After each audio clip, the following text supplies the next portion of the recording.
দেখুন বাড়িতেই কিভাবে তৈরি করে ফেললাম দোকানের মতো পারফেক্ট ঝুরি ভাজা, বা অনেকে এটাকে সেউ ভাজাও বলে থাকেন। খুব সহজেই বানানো যায়। ঝুরি ভাজার ছাঁচটা থাকলেই খুব সহজেই আপনারা এই ঝুরিটা বানাতে পারবেন। আরও অনেকভাবে ঝুরি ভাজা যায়, সেই পদ্ধতিগুলো আমি কোনোদিন আপনাদের সঙ্গে শেয়ার করব। নমস্কার বন্ধুরা, সানার কিচেনে আপনাদের সবাইকে স্বাগত। আজ আবার চলে এলাম আপনাদের সঙ্গে একটি রেসিপি শেয়ার করতে। বড়মশাই কদিন ধরে বায়না ধরছেন ঘরে ঝুরি ভাজতে। বাজার থেকে যতই ঝুরি কিনে আনুন, 500 গ্রাম ঝুরি আনলে বড় জোর 2 থেকে 3 দিন যাওয়াটাও খুবই কষ্টকর ব্যাপার। আর বাড়িতে এই নিয়ে প্রচুর বকানো খান যে এত পরিমাণে যদি তেলে ভাজা খাওয়া হয় তাহলে কি হবে। সেই জন্য বড়মশাইয়ের আবদার, তুমি বাড়িতে ঝুরি ভাজতেই তো পারো, তুমি তো জানো ঝুরি ভাজতে, যদি ঝুরি ভাজতে আমাকে এত বকান খেতে হতো না। তাই বড়মশাইয়ের আবদার রাখতেই আজকে বাড়িতে ঝুরি ভাজছি। তার জন্য এখানে আমি নিয়ে নিয়েছি বেসন, আর এই রেসিপিটাই আজ আপনাদের সঙ্গে শেয়ার করব। আর বেসনটা নেওয়ার সময় অবশ্যই একটা জিনিস খেয়াল রাখবেন, কখনোই কিন্তু ছোলার বেসন ব্যবহার করবেন না।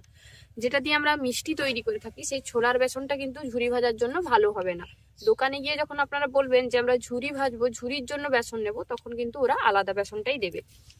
এবারে বেসনের মধ্যে আমি দিয়ে দিচ্ছি স্বাদ মতো লবণ,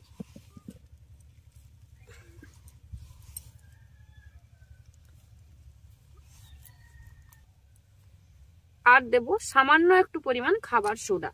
এটা না দিলেও চলবে, আমি সামান্য একটু পরিমাণ দিচ্ছি, বেশি কিন্তু দেবেন না। এবার সমস্ত কিছু দিয়ে ভালো করে মেখে নেব। আর মাখাটা কিন্তু একদম শক্ত আবার একদম পাতলা হবে না।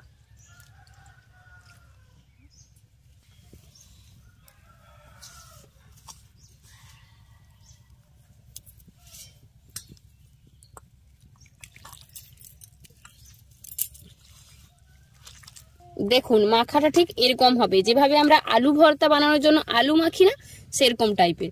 একদম আমরা যে আটার ডো বা ময়দা মাখি লুচি পরোটার জন্য, সেরকম কিন্তু নয়, আবার একদম পাতলাও নয়। দেখেই আপনারা বুঝতে পারছেন এটা কিরকম করে আমি মেখেছি। এবার ঝুরি ভাজবো। এই যে কৌটোটা দেখছেন, এর মধ্যেই আমি বেসনের ব্যাটারটা দিয়ে ঝুরিটা ভাজবো। আর এইটা হচ্ছে সরু দাঁড়ের ছাঁচ। এটা অনলাইনেও কিনতে পাওয়া যায়, আপনারা কিন্তু অনলাইন থেকেও কিনতে পারেন, তার লিঙ্ক আমি ডেসক্রিপশন বক্সে দিয়ে রাখবো। এবার এটাকে এর মধ্যে আমি দিয়ে দিলাম। এবার সরু যে প্লেটের ছাঁচটা আছে সেটা আমি এর মধ্যে দিয়ে দিয়েছি। এবার যে বেসনের ব্যাটারটা তৈরি করেছি এর মধ্যে দিয়ে দেবো।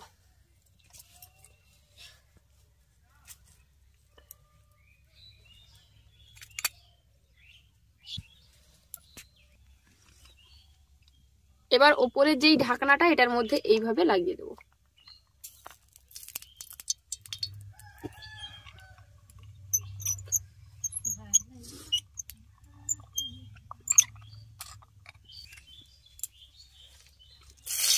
ভালো করে লাগিয়ে এটাকে টাইট করে দিতে হবে এইভাবে।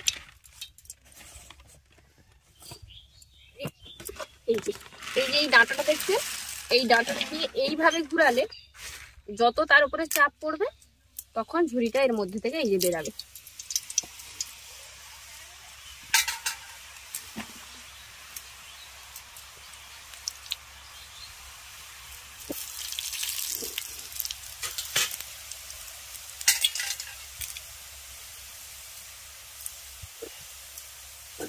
দুই পিঠ উল্টে পাল্টে লাল করে ঝুরিটাকে ভেজে তুলে নেব।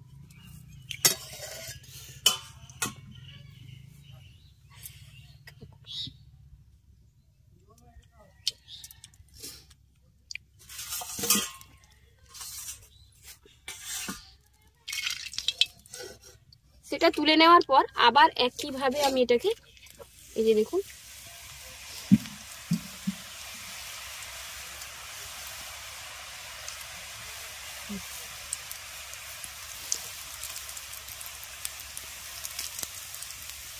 আমি খেয়ে দেখো আর নাই যদি না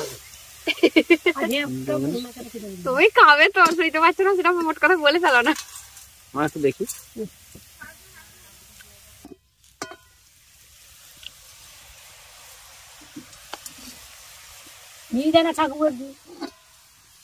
মনে করবো হয়ে গেছে, তুলো। একদম তো জিভ থেকে জল পড়ে যাচ্ছে, কড়ার মধ্যে পড়ে যাবে নাকি আমি ভাবছি শুধু।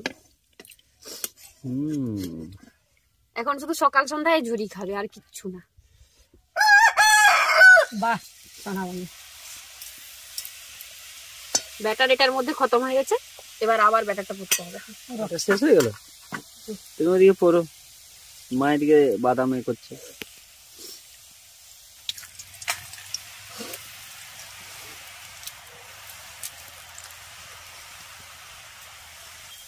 এদিকে ঝুরি ভাজা চলছে, সেদিকে বাদামও ছড়ানো চলছে, শুধু ঝুরির সাথে দিলেই হলো।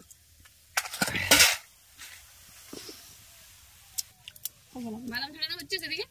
এই দেখো না, বাদাম ছড়ানো হচ্ছে। এই যে বাদাম ঝুরি, তুমি তোমার তো রাজা হয়ে গেল। ঝুরি ভাজা কমাটা খাইতে ডাকলি খাইবো।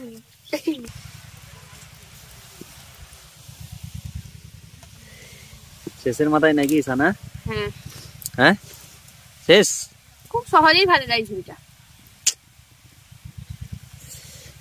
তুমি তো চাইছো তাড়াতাড়ি ভাজাটা শেষ হলে কখন খাবে, আমি বুঝতে পারছি। এই যে আমি যে তুলে দিচ্ছি সেটা বলছো না তো? হ্যাঁ, আমি আজ অনেক কাজ করেছো জানো। আচ্ছা ও ঠিক আছে, তোমাকে দুটো ঝুরি বেশি দেওয়া হবে। ঝুরির দানা হয় ওই আর কি, লেজুরগুলো, ঝুরির লেজুরগুলো যেটা বেশি দেওয়া হবে। ঝুরি ভাজা শেষ, এবার বাদামটা ভেজে নেবো ঝুরির জন্য। দেখুন বাড়িতেই কিভাবে তৈরি করে ফেললাম দোকানের মতো পারফেক্ট ঝুরি ভাজা, বা অনেকে এটাকে সেউ ভাজাও বলে থাকেন।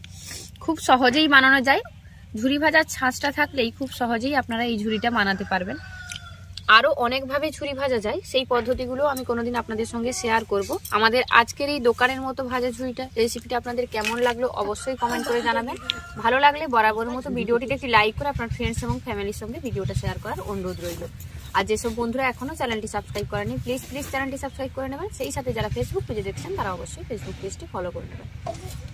তাহলে চলুন এবার ঝুরিটা টেস্ট করি।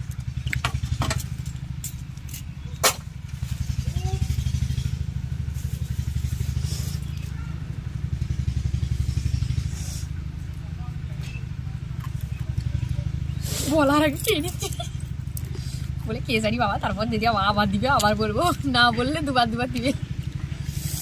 দারুণ হয়েছে। দোকানের মতো হয়েছে না দোকানের থেকেও ভালো হয়েছে? দোকান থেকেও ভালো হয়েছে, পুরো ফ্রেশ। দেবো ক্যামেরাম্যানকে? দাও না, না দেওয়ার দরকার নেই, বলো তোর আমরা খেয়ে সারি, তুমি এক্ষুনি কি খাবে? ক্যামেরাম্যানকে যদি না দাও না, পেটের ভেতরে যে কি হবে সে তুমিও বুঝতে পারছো না। কড়মড় কড়মড় করছে, বানানো শুরু করবে এবার। দেখেছো, নেই একবারেই ঢুকিয়ে দিল, আর তুমি এতক্ষণ লাগালে খেতে। কি কেমন হয়েছে? দারুণ দারুণ, মুখের লেওয়ারে কথা বলতে পারছে। আজ তবে এই পর্যন্তই বন্ধুরা, আবার দেখা হবে অন্য কোনো রেসিপি নিয়ে। ভালো থাকবেন, সুস্থ থাকবেন, আর এভাবে অবশ্যই একবার বাড়িতে ঝুরি তৈরি করবেন। টাটা।